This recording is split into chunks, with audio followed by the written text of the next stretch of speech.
Татарстанда акча түләп фатир алуда алданған өлешчеләр проблемасын киләсе елда тулысынча хәл итәргә планлаштыралар. Бу юнәлештә зур эш алып барыла. Ел башыннан 5 проблемалы объект файдалануга тапшырылды. Теманың дәвамы алдагы язмада. Ташчылар бригадасы төзелеш техникасы кебек тиз эшли. Киләнгән механизм бер генә минутка да тукталмый. Эшләр 2008 елда башланган, 5 елдан соң туктатылган. Яңа фатирлар алу насыйп булмаган, төзүчеләр акчасыз, өлешчеләр тораксыз калган. Обещали построить к 1 июля 2015 года.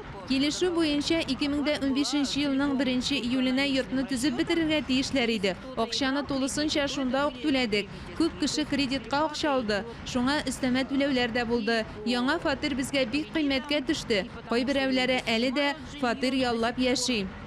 Хәзер МЧС комплексын яңа компания төзи. Элеккеге төзүченең ялгышларын төзәтелгән. Бер йортның 2 катын сүтәргә туры килгән. Эшләр норма буенча башкарылмаган чөнки. Нашим проектировщикам пришлось соединять два проекта. Безнең проектлаучыларга 2 проектны берләштерергә туры килде. Кисәтүләр, шелтәләр исәпкә алынды. Барлык проблемалар да тиз арада җайга салынды.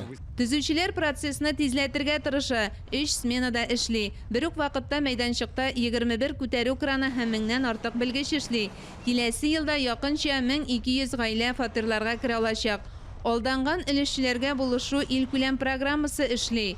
Вот коллега подтверждает, что 2 миллиарда. Программаны үтәп чыгу өчен 2 миллиард сум кирәк. Без бу акчаны тулысынча тәэмин итәбез. Эш темпын тагын да тизәтсәләр, акчаны күбрәк бирү мөмкинлеге бар.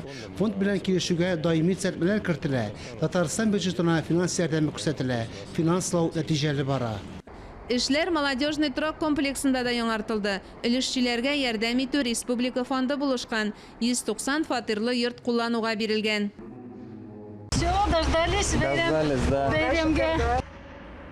Быел республикада өлешләп түләүчеләрнең 5нче йорты төзелеп бетте. Тагын берсе Алабугада тамамланып килә.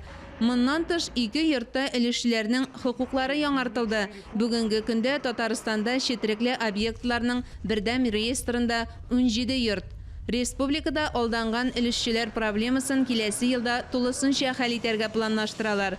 Мөршидә Җихан, Регина Сафиуллина, Сергей Павлухин, Татарстан яңалыклары.